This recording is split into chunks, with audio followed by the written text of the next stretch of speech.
Welcome to the World of Eora, a news and lore podcast about Pillars of Eternity and Avowed, as created by Obsidian Entertainment.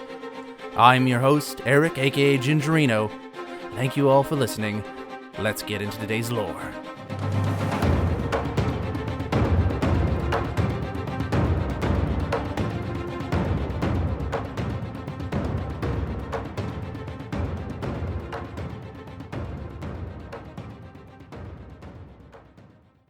Hello everybody and welcome to another episode of the World of Eora. I'm your host, Eric, aka Gingerino. Thanks everyone for joining me on another episode as we dive into the history, lore, and game mechanics for Pillars of Eternity 1 and 2 as we gear up for the release of Avowed. For those wondering why we pair those games together, it's because they share the same fantasy setting known as Eora. So as the theory goes, if we dive into those first two Pillars of Eternity games, we can understand the world at large that Avowed is going to be set in, understand the writing, and appreciate the nuances of the storytelling a little bit more. As well, it's just an opportunity for those of us who really love this world and enjoy the Pillars games to go back into a world we love and just geek out about it. If you are new to the show, I'm going to welcome you to the show. Thanks for being here. I will give you and anyone else listening a heads up that today's episode does contain spoilers for the second Pillars of Eternity game. And as well, I do talk about some of the spoilers from the first Pillars of Eternity game, but it's mostly the second one is what we're referencing today. So sorry to those of you who is like, this is 2 weeks back to back where I've had spoilers nonstop. I'm going to try to return to some non-spoiler territory for next week. But this week I wanted to discuss the lost city of Ukaizo, which is a mythological city set in the second Pillars game, or at least within legend of the second Pillars game, that was apparently like kind of like the Great Atlantis, like it was the height of the power for the Huana peoples in the Deadfire Archipelago, which is a setting for the second game. And it was just like, it's like it sounds like, the pinnacle of their society, but it was lost to time in a great cataclysm, or at least according to the mythologies of their people group.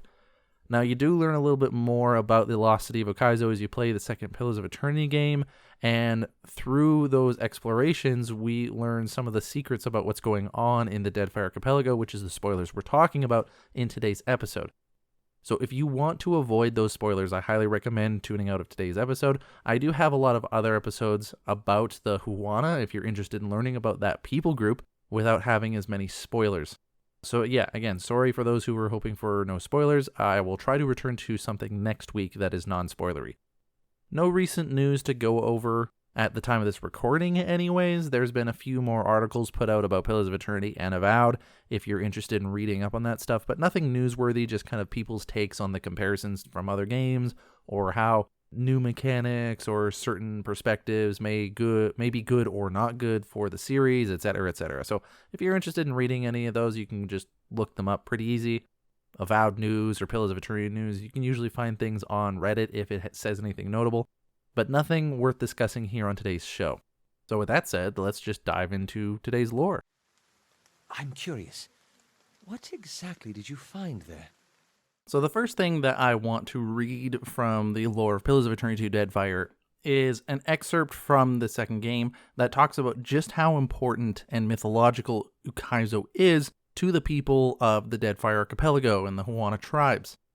In the game, there is a journal called Nothing is Lost, The Search for Ukaizo that you can get. It accounts the stories of a person named Huana Wave Chaser, who was searching for Ukaizo. And I think that this helps to just kind of exemplify the legendary status of Ukaizo within their culture. So this is excerpted from the journals of Huana Wave Chaser. It reads, "The Ranga's men came to collect my portion of prize share this morning, and I had nothing to give them again. I make no money for the tribe, though I am always in my little ferry boat, Greygull, carving through the waves. At night I get no sleep.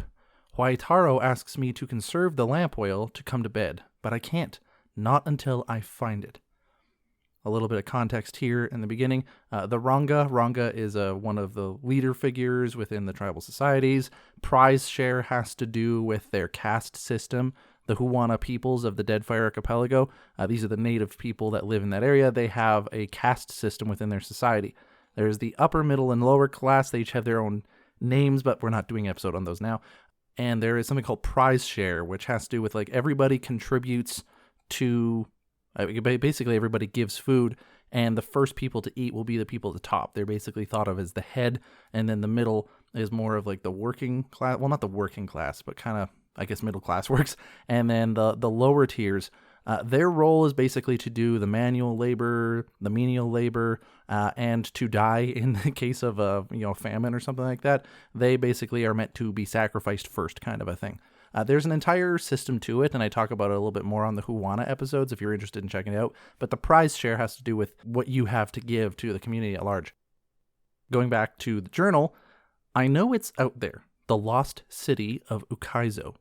On every chart and map of the Deadfire I've found, whether Huana, Valian, or Rawatayan, there is a gap, an empty space where so much of our history should be.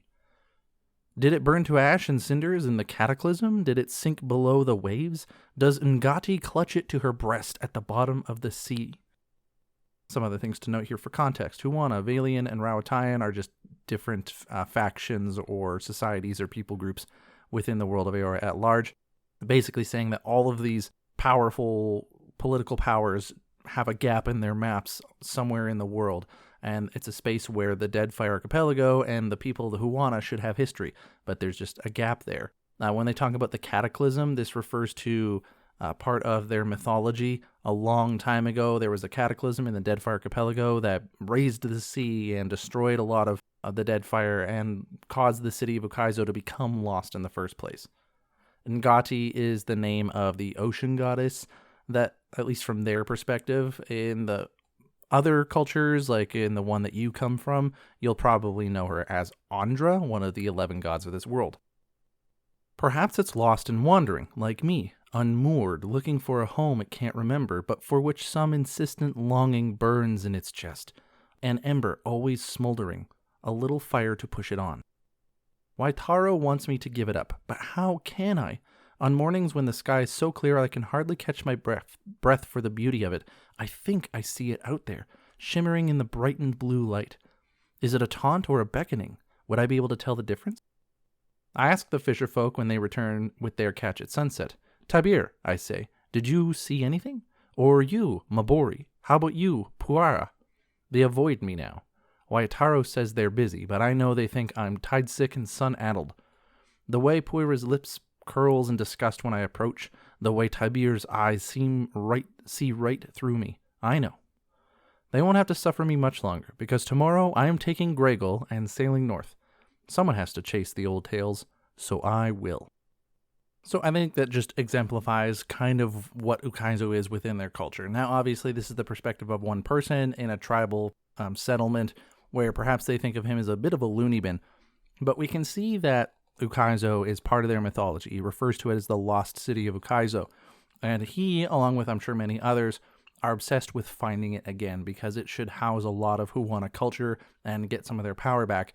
Whereas a lot of other people, I think, are kind of settled on the idea that maybe it's not real, or if it is, it's not something that we can attain. And they've just sort of accepted that as part of reality. But now, let's talk a bit about what Ukaizo actually is, and just as a reminder, there is spoilers for Pillars of Eternity 2 Deadfire within this episode. So I'm going to be reading off of Pillars of Eternity fandom's website, just because a lot of the information is succinctly put there, and we're going to read the background on Ukaizo here. Ukaizo is a mythical island rumored to be somewhere in the Deadfire Archipelago. Some legends regard Ukaizo as the wellspring of Huana culture. Others tell of riches beyond measure. I'll agree that Ukaizo vanished after cataclysmic storms and volcanic eruptions blotted out the horizon, but it remains to be seen if these tales possess an echo of merit or simply romanticize an ancient fantasy. So this is kind of the common level of understanding of what Ukaizo is. A mythical island, rumored to be in the Deadfire Archipelago, which is a setting for the second Pillars of Eternity game, and also kind of the main homelands of the Huana peoples. Ukaizo is regarded as the wellspring of Huana culture, so this is kind of like their capital city. This is where they originated from. This is, the wellspring from where waters come out of, kind of a thing.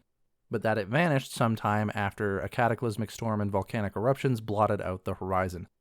And so, Ukaizo has this image in the Huana culture of really being the pinnacle of their people, of their society.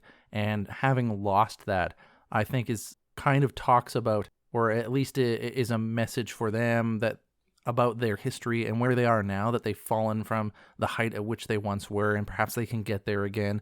There's a lot of I think, narrative that they interweave into their society as a result of their city being lost and them looking for it again. But here's the thing, though.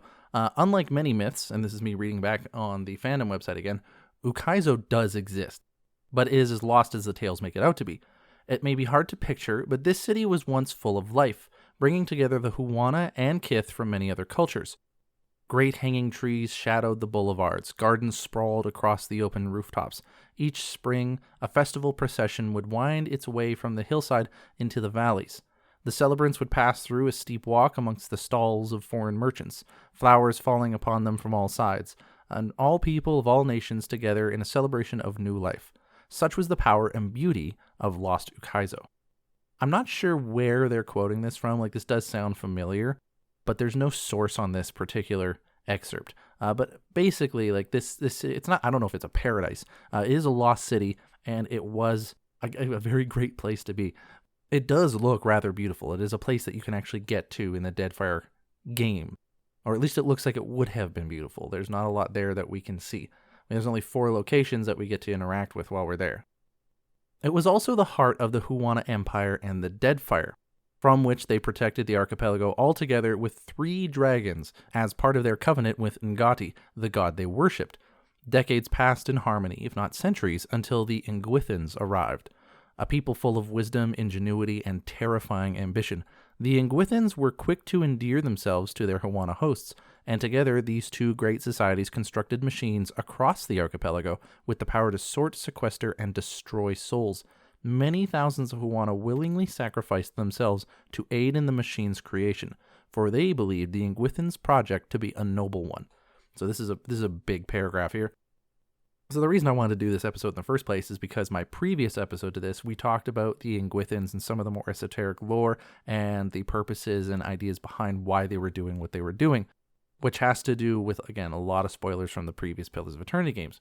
And they came to the Deadfire Archipelago to work with the Huana in creating a machine that would essentially control the flow of souls for the cycle of reincarnation in the World of Eora.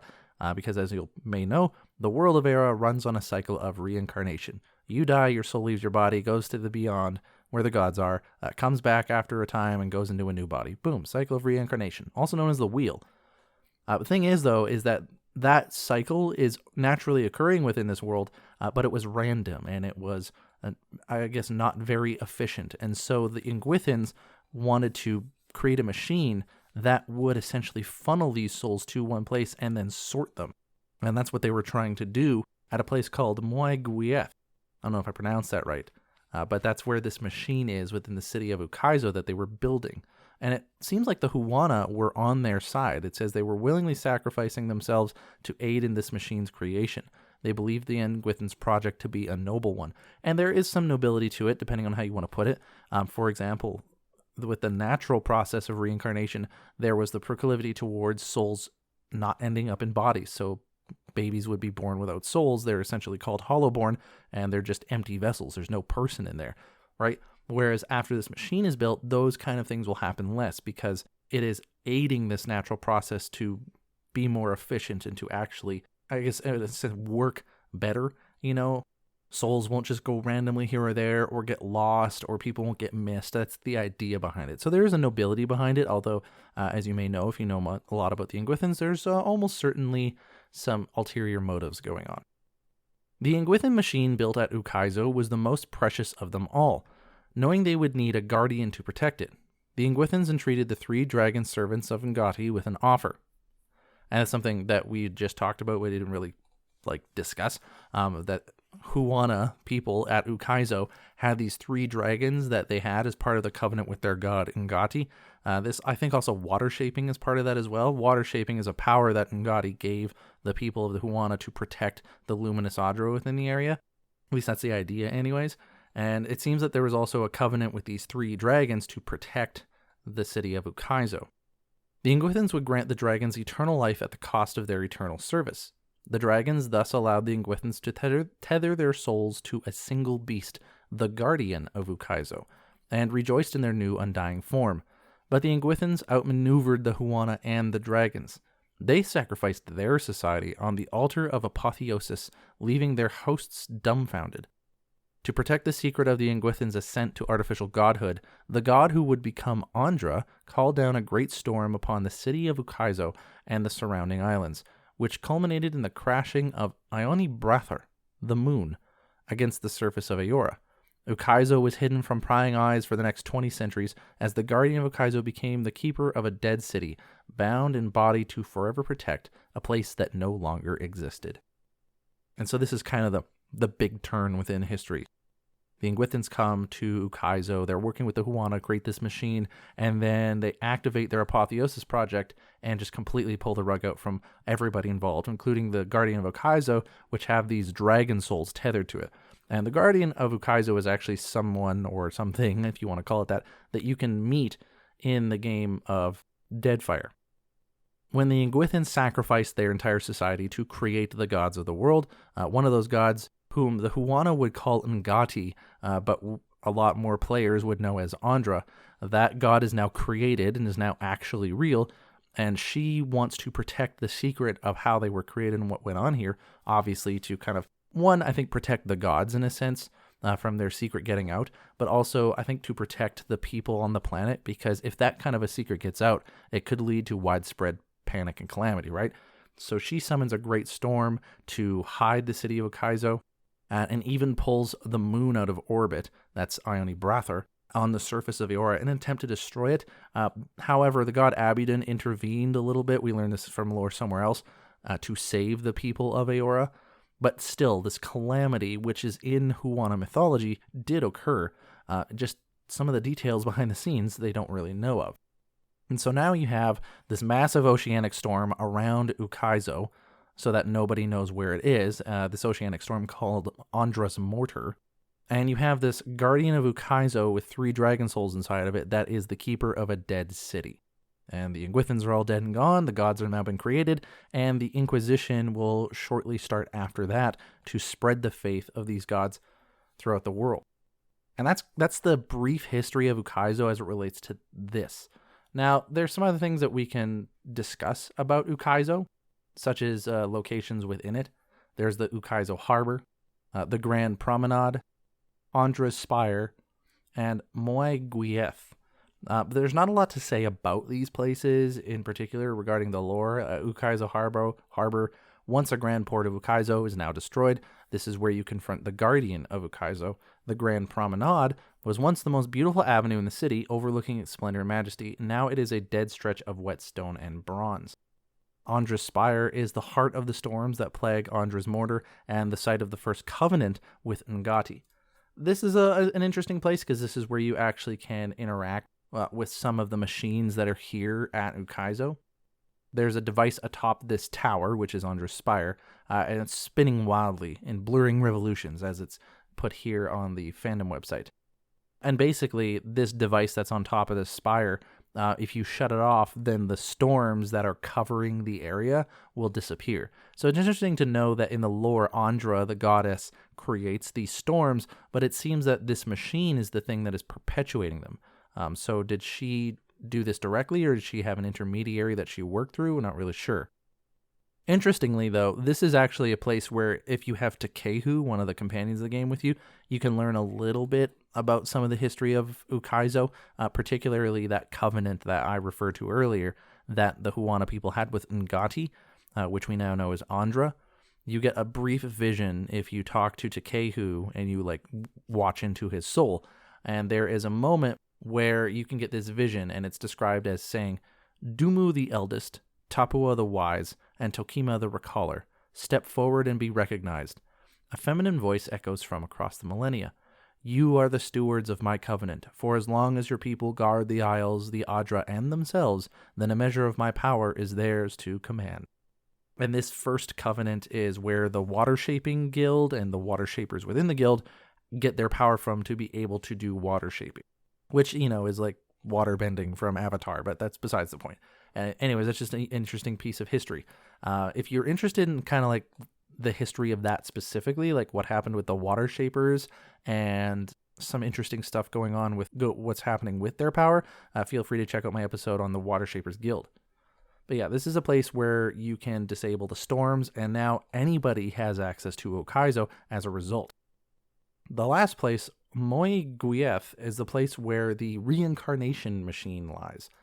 This is also where you have your final interaction. This is where the game ends.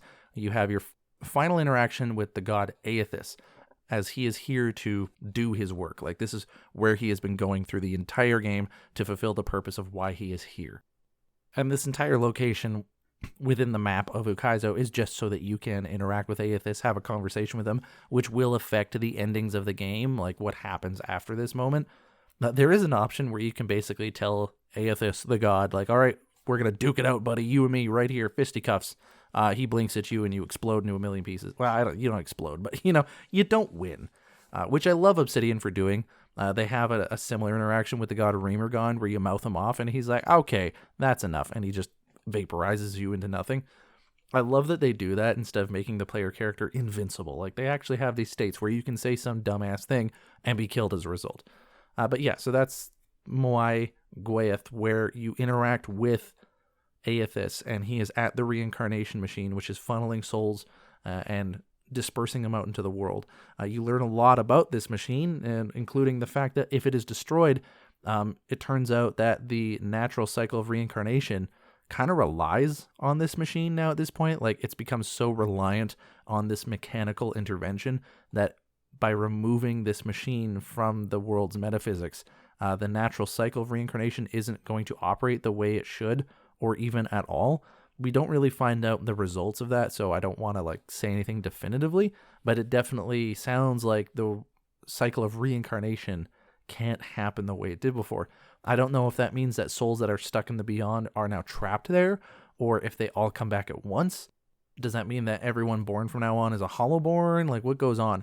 The game of Avowed takes place a few years after these events, so maybe people who have played the Pillars of Eternity 2 game will get a little glimpse into what's going on, but we really honestly don't know. But as promised, I want to backtrack a little bit. We'll talk about the Guardian of Ukaizo, which is those 3 dragon souls that got put into one creature. When you interact with this creature, it seems more like a machine than anything else, and I think it actually is technically classified as a construct in the game. So that's something that the Ingwithans were really adept at doing, is creating these construct and infusing it with souls or essence, which is what souls are made of, to power those things. And it seems like in this case, they actually transplanted the soul, including the consciousness and memory. Normally, the Ingwithans would transplant souls, and they would almost program the armor or whatever itself, and then the souls would just power it like a battery. That's at least how I'm understanding it. But in this case, it seems like there was a level of the consciousness was actually maintained in this process. So the history of the Guardian of Ukaizo, we've kind of already talked about it. In the days of old, back when Ukaizo was in its heyday, there were these 3 dragons that guarded the area. I don't know what the relationship is to their god Ngati at the time, because as far as we know, at least from a lot of the narratives and lore that we see, there were no gods in existence in the world. That just people thought there were. But I don't necessarily know if that's true, because I kind of don't really believe a lot of the stuff that the Ingwithans say. But apparently the Ingwithan people had discovered there were no gods, and that's why they created them. So I don't know if dragons have any more insight to that as normal people would. But either way, these 3 dragons were supposed to be servants of the goddess Ngati, and that they were going to protect these islands. And the Adra, which are the kind of the green gemstones that we see that are very emblematic of this entire game series in the first place, they're to protect the Adra of the area because it's very important. And so these dragons protected that area, the people, and the Adra. And this was kind of a symbiotic relationship. The Huana people were able to supply the dragons with what they needed. The dragons supplied protection for the area. And it was all good for, it says here, countless decades. But then, as we know, the Ingwithans arrived. And one thing you might remember from my previous episode where we talked about the Ingwithans when they were striking agreements with the Huana people at Ukaizo, they agreed to give Ukaizo people land and power. In exchange, Engwith would be given a home for their research to do these projects. So the Ingwithan people, they showed up, and we've already talked about them, and they were building a machine that is obviously, again, meant to mechanically produce the cycle of reincarnation, make it more efficient, but also, I think more importantly, control the flow of souls so that the gods will have say over what soul goes where. Like, it's all about control, right? Now, you obviously need this thing to be protected. The goddess Andra obviously ended up doing something, but the Inguithans wouldn't necessarily know what was going to happen after they sacrificed themselves for this project. So they set up a guardian ahead of time to protect this machine. So they entreated these 3 dragon servants of Ungadi with an offer. They would grant them eternal life, and all it would cost them is the eternal service. The dragons agreed to this, and they let the Inguithans tether their souls to a single beast, which is the construct, like kind of mechanical body that we see in the game, and it became the guardian of Ukaizo, and they were very happy about this. So these dragons, I mean, they trust the Huana people. The Inguithans show up, and they have their kind of charm they're working with here, even though they have ulterior motives. So it seems like the dragons trusted the Huana trusted the Inguithans, and therefore the dragons trusted the Inguithans as well. So they were all on board with this. Like, okay, this sounds great. We'll never die. We get to continue doing the thing we already do. We'll just live in one body. Like, okay, like it'll be a change, but we'll get used to it. So it sounds like a great thing. And they do this. And then what ends up happening is after, again, they initiate the Apotheosis Project and Ukaizo gets cut off from everything, the guardian of Ukaizo now is no longer able to like do anything because it's just them alone. It's just them guarding this dead city that no one can go to. We don't know the details if there was some sort of like power source that they had to stay near so that they wouldn't die out, or that maybe there was perhaps some restriction placed on their souls when they tethered them to the construct body that made them live out their agreement. Like they literally couldn't choose to do anything otherwise. But either way, they were stuck into this eternal service to protect a secret and be alone for basically ever. You can even see this when you show up on shore at Ukaizo.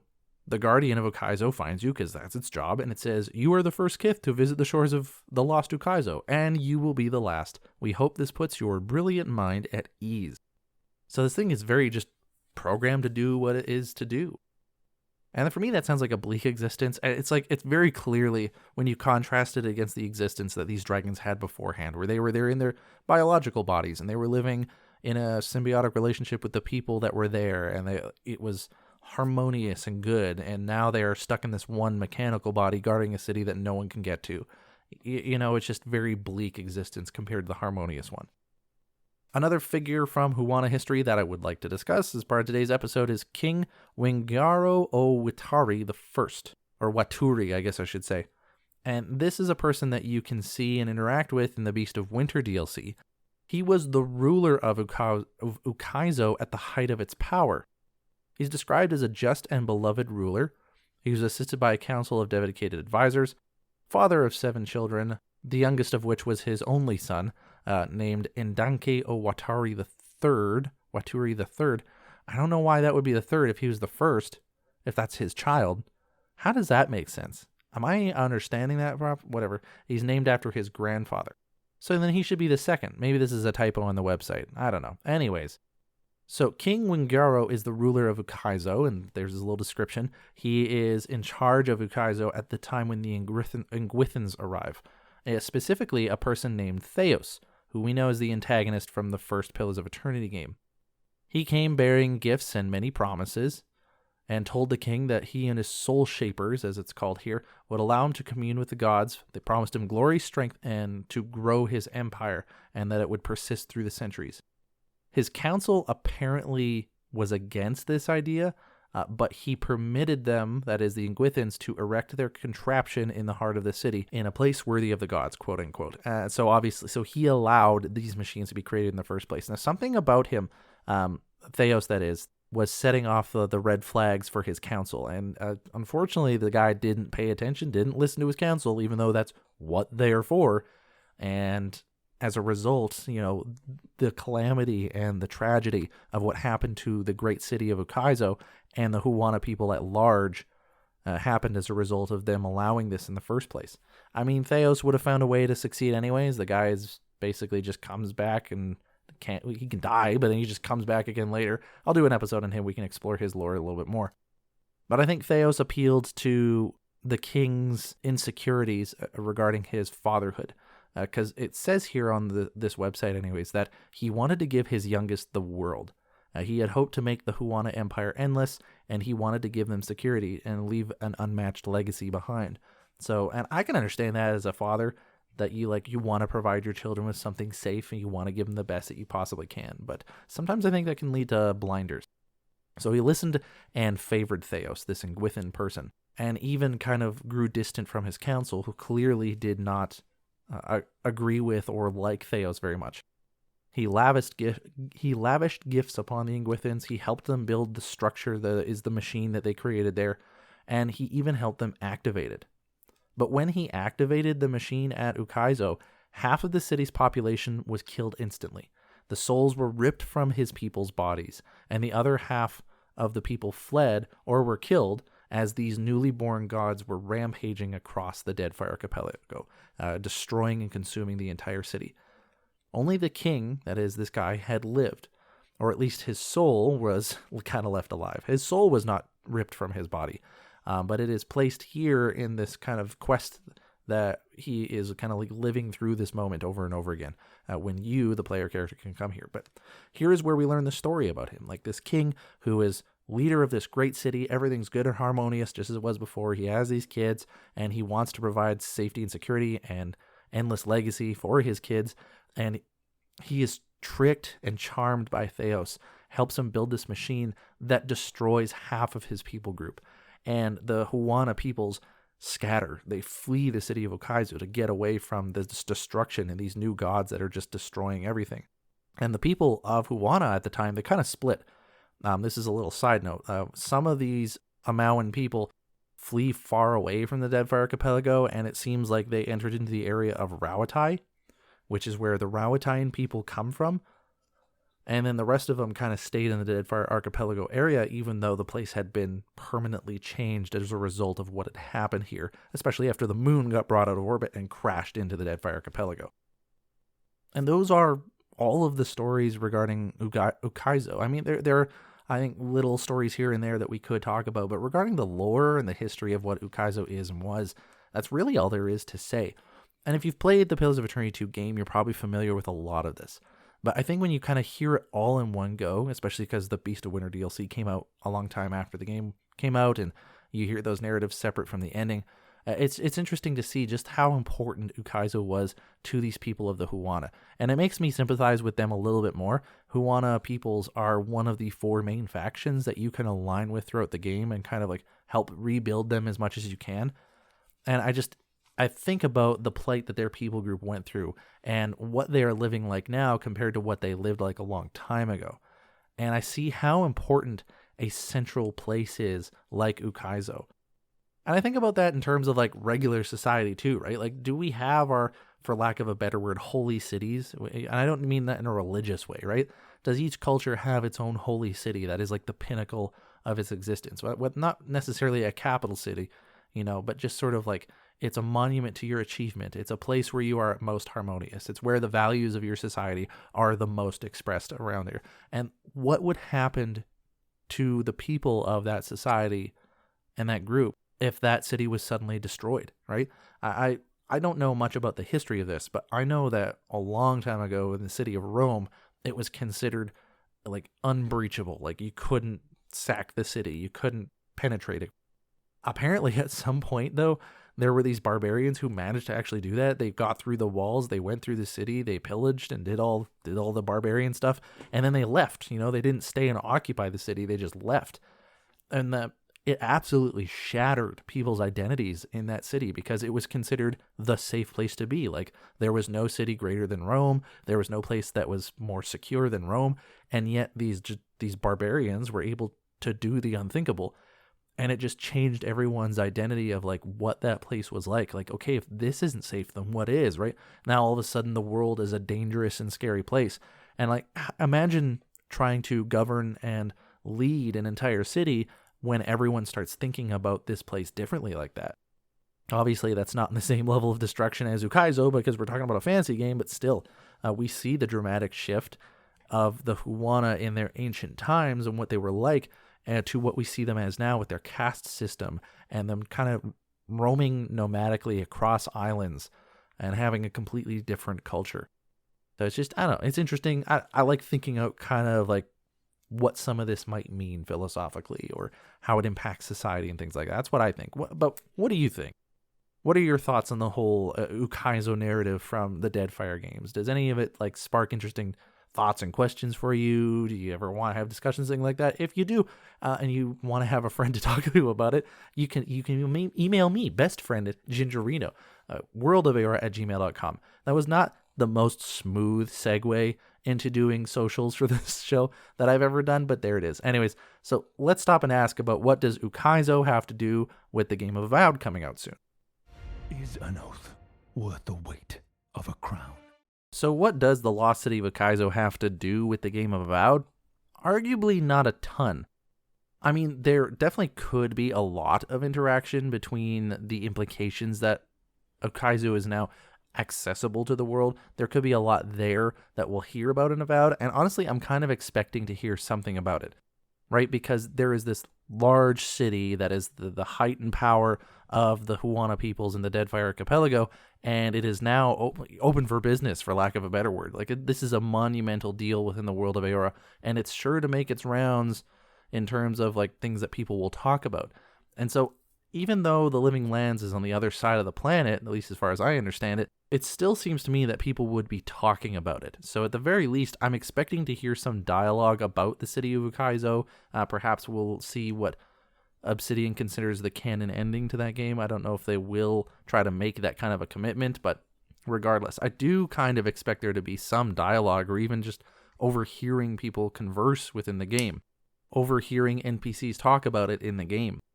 As for a direct impact, I'm not entirely certain how Ukaizo would necessarily fit in. It depends on which political power in Deadfire took control of Ukaizo and how that helped them grow, and so whether or not that faction makes an appearance in the Living Lands. We do see the presence of the Valiant Trading Company, so perhaps the Valiant Trading Company were the ones that got to Ukaizo, and that's why they're seeing such a huge boost in power, and maybe that's why they're here in the Living Lands. But the Valiant Trading Company would already kind of have good enough reason, I think, to explore the Living Lands for potential prospects and business enterprises.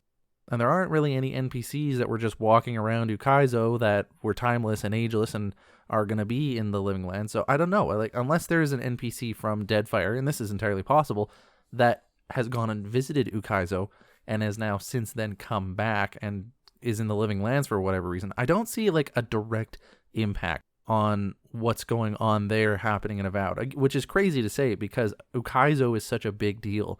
Stopping the storms is a huge deal. Learning about the reincarnation machine there is a massive deal. Like, there's a lot about this that has huge implications for the lore, and I don't see it not being mentioned in the game of Avowed. But in terms of the narrative and the placement of these locations within the world at large, I don't see them having a direct impact on each other necessarily. I'm open to be wrong about some of those things, obviously, because Ukaizo is such a big deal within this world. I fail to see how they were going to have a direct impact in such a way that Obsidian would have felt it was necessary to make it happen, you know? Certainly, I think the most impactful thing that happened at Ukaizo that will directly affect Avowed, I guess this is one that's pretty obvious, is the ending of the Deadfire game and what happens as a result with the reincarnation cycle, the wheel kind of being stalled or halted or disabled or changed depending on whatever ending you choose. That will affect, of course, things that are going on in the Living Lands. But Obsidian has been pretty clear that they are trying to avoid any necessary reading or necessary playing before the game of Avowed, so you don't need to know any of that stuff before the game of Avowed comes out. So I don't know that they're going to touch on it. It would seem kind of difficult to touch on that topic and not also explain why it's a big deal at the same time. But certainly the ending of the Deadfire game will affect things in the Living Lands, and perhaps only in small, subtle ways, since it's so shortly after those events happened. And maybe only people who have played the game will recognize those subtle changes.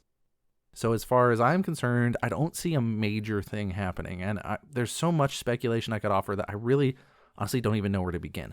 I'm more interested to hear what you guys in the community have to say about what do you think the ending of the Deadfire games, about what happened at Ukaizo, what do you think that ending might imply for the game of Avowed? We already know that we're going to see less godlike roaming around because the gods of this world kind of use them like backup batteries for power. But what other implications do you think will happen? I'd be interested to hear what you have to say. worldofeora@gmail.com. As well, while I'm talking about it, if you would like to, you can follow me on Twitter at World of Eora. I mostly just post updates when the show is out, or if there's anything Avowed related or Pillars of Eternity related that pops up in Twitter. If you would like to support the show, you can do so at ko-fi.com/World of Eora. I feel no pressure to do that. That's just there for those who find value in it. As for what I've been playing lately, I honestly don't have much to report. I'm just waiting for Veilguard to come out. You know when you're in that awkward space where you're looking forward to a game come out, so you don't want to start a new game and then have it bleed into the time when this other game releases? I'm kind of in that space right now where I'm like, I don't want to start anything new that I'm going to abandon to play Veilguard, or I'm going to continue playing and then I have to put off playing Veilguard. I'm kind of just really looking forward to jumping into that game when everyone else does on day one and talking about it with other people and just kind of getting the experience of it. I'm trying to go in as blind as possible. It's hard to avoid some headlines and news articles that keep popping up in my feed everywhere. So like I hear that there's been a lot of positive reviews for the game. I hear that there is apparently some level of controversy regarding the main player character. I'm trying to avoid all that stuff so that I can just walk into the game and get it at face value. So we're going to see how that experience goes. But yeah, otherwise, I haven't really been playing much. I mean, I have been playing Mass Effect every now and then, and I've also been playing my Woodakin roleplay for the Pillars of Eternity 2 game. I've also kind of jumped into a couple other characters I've started a long time ago in Pillars of Eternity 2. I'm just really feeling Pillars of Eternity 2 right now because I'm watching Centigraph's Let's Plays on it. I'm watching Obsidian's live streams on it. I'm actually also listening at work to Lyle Schnub, maybe? Actually, I can't remember the name. His 100% Path of the Damned playthrough on YouTube. I'm reading the lore on it. I'm playing it myself. I'm trying to find NPCs in the game that might be in Avowed. So it's like been in a real Deadfire mood lately. I'm at that point in time where I'm starting to create characters in my head that I want to play later, but then when I actually play, I only get as far as Port Mage before I get tired of playing. So I'm trying to avoid doing that. So that's kind of what I've been up to, just waiting for Veilguard. But that's everything I really want to discuss today. Thanks everyone for listening to today's episode on the lost city of Ukaizo. If you have any suggestions for topics you'd like on future episodes, send me an email, worldofeora@gmail.com, but I've got plenty of ideas down the road if no one has anything otherwise, including an endings episode for Deadfire Archipelago and what those endings might imply for the world at large over the period of time. But for now, that's everything. Thanks everyone for listening. I've been your host, Eric aka Gingerino, and I'll see you guys next time.